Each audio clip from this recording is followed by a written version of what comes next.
Welcome to Day in My Life. So today we got a lot of things going on. Right now I'm outside one of my properties where I've got students in there. I need to do a quick check on the property.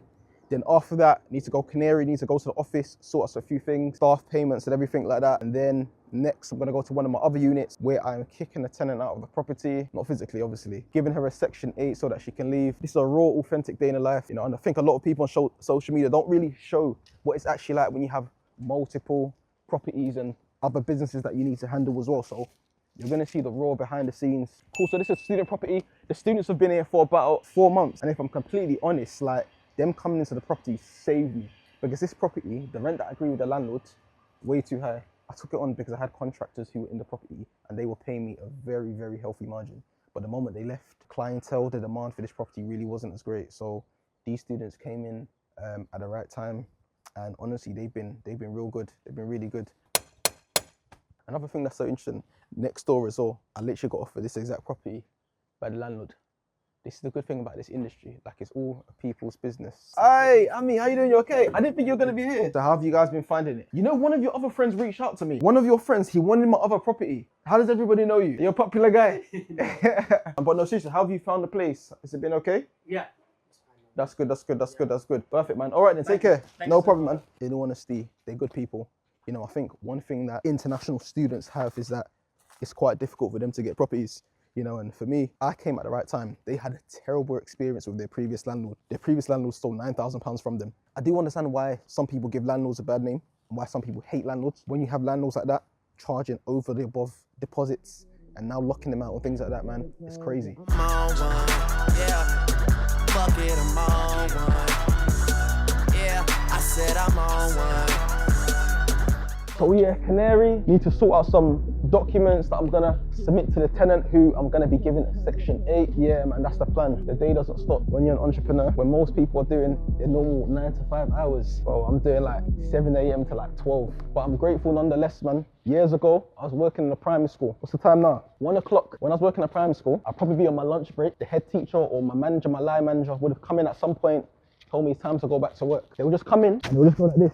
When I'm trying to enjoy my lunch in peace. As hard as it is, being an entrepreneur, having your own business, I wouldn't trade it for anything, man. I remember the days when I'll pray for moments like this, to be able to live my life on my terms, making content, handling business.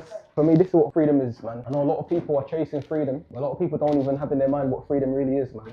And freedom for me is being able to live life on your own terms. I just thank God that I'm in this position, man. Obviously right now, I've got the section 8 notice. Yeah, just get this ready, because after this, I'm gonna go give notice to the tenant who I'm kicking out of the property. I basically got a tenant in the property. She said that she could afford the rent. You know, she was getting paid essentially by the council. She found my property, got in touch with me, and she had a caseworker. Spoke to her caseworker. The caseworker confirmed that she can actually afford the rent. Before she moves into the property, the caseworker pays the rent. The council pays the rent on her behalf. A month later, I get an email basically saying that she can't afford the rent anymore. I had to try and get her out as soon as possible. But because she was put in by the council, they essentially told her that she should stay put until I get bailiffs essentially. Speaking to my solicitor, she basically said to me that the only way I can get her out is by issuing a section 8. But for section 8 to work, somebody needs to be 2 months in full arrears. In all fairness, I gave her the property on the basis of the council. The council sent me an email confirming that she can afford the rent, and then a month later, I get told she can no longer afford the rent. So really and truly, the council are to blame, but it's also sneaky from them because now they're telling her to stay put and not leave the property until bailiffs come. So yeah, I'm about 5.8k down. Is what it is, man. I could have sent an email, but then when you send an email, there's no guarantee that they actually open the email.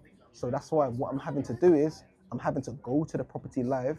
I'm gonna knock on her door, or I'm just gonna literally submit this underneath the door, making sure that she has it. And I have to record the exact time that she actually receives it, so that when it goes to court, everything is fully documented, man. Gonna go through this and yeah, prepare to give her a section 8.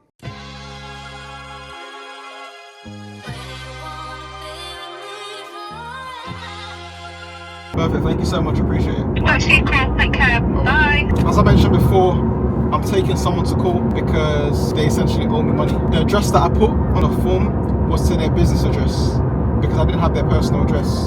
So now that I've found their personal address, I now need to pay to amend it, and I need to set the judgment aside and resubmit it, man. But I think this is the best thing because now that I have his personal address, like there's no hiding. He can't say that he didn't get it. If bailiff want to come to his property, he'll be knocking on the right door. You his business address, he doesn't live there. So yeah, man, this is unfortunate, but this is life, man, and I think it's a lesson learned.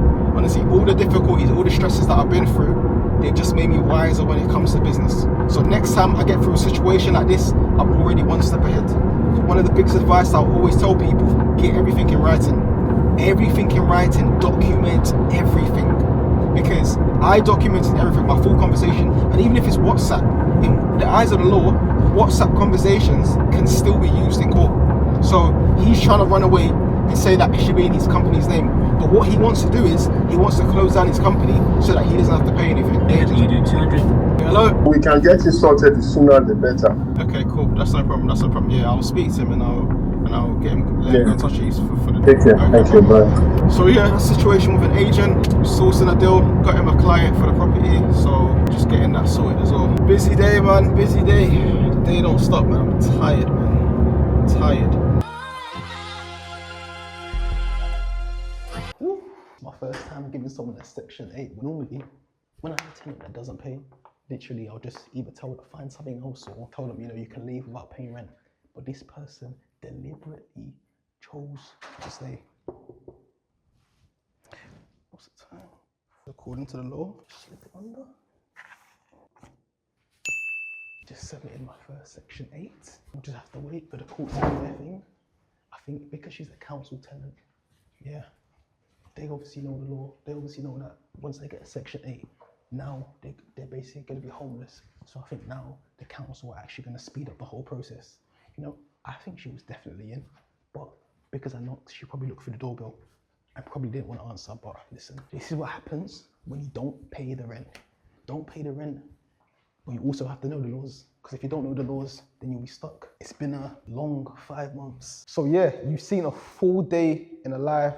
I can't lie, this day's been a madness, man. From giving a tenant Section 8, dealing with so much drama with taking somebody to court, but this is a typical day in a life.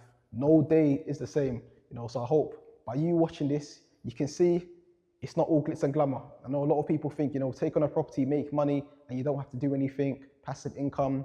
Listen, that's a myth. There are some times you need to get your hands dirty and get things done, but this is real life. I hope you enjoyed this video. Please make sure you subscribe to the channel. And also, if you're interested in getting started with Airbnb, you want guidance, you want somebody to support you, feel free to drop me a DM.